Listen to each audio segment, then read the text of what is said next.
नमस्कार, मैं कृमल हरिया और आप देख रहे हैं 4 PM गुजरात। 25 मार्च 2026 गुजरात विधानसभा में ऐसी रिपोर्ट पेश हुई जिसने गांधीनगर के गलियारों में सन्नाटा पसर दिया। ये रिपोर्ट किसी विपक्षी दल की नहीं बल्कि भारत के वॉचडॉग यानी कि CAG की है, जो भारत के नियंत्रक महालेखा परीक्षक है। रिपोर्ट के पन्ने जैसे जैसे पलटते गए, सुशासन के बड़े बड़े दावों के परतें उड़ने लगी। 3.80 लाख करोड़ का कर्ज, गायब होती है ड्रग्स और गरीबों के निवालों पर डाका। क्या यही है गुजरात मॉडल की असली तस्वीर?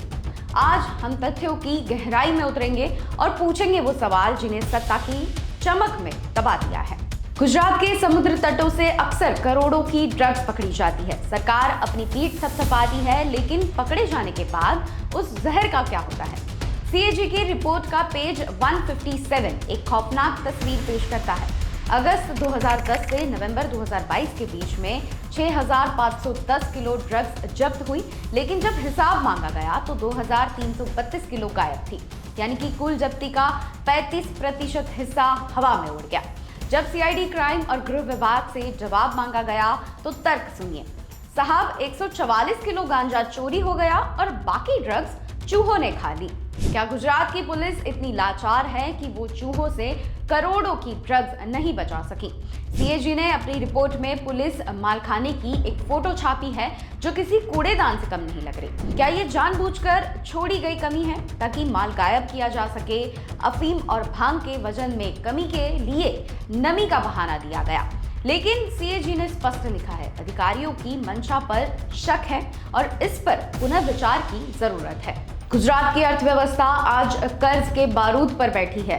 राज्य पर 3.80 लाख करोड़ रुपए का बोझ है। चौंकाने वाली बात यह है कि पिछले महज 5 सालों में वेतन, पेंशन और सब्सिडी ऊपर खर्च 44% बढ़ गया है।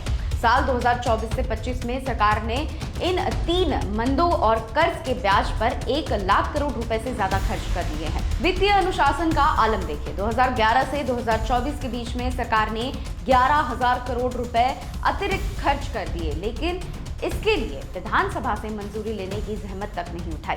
क्या ये जनता के पैसों का अपमान नहीं है?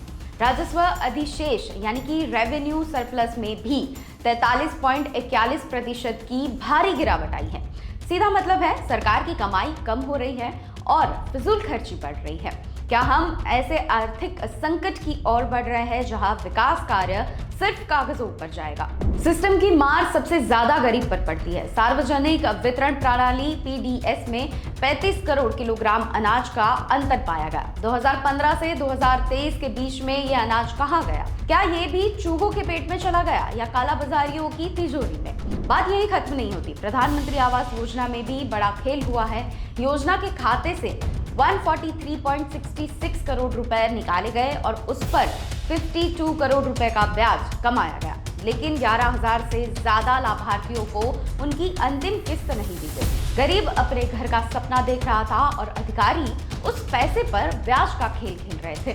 सरकार के पास 7,431 करोड़ रुपए का कोई हिसाब नहीं है।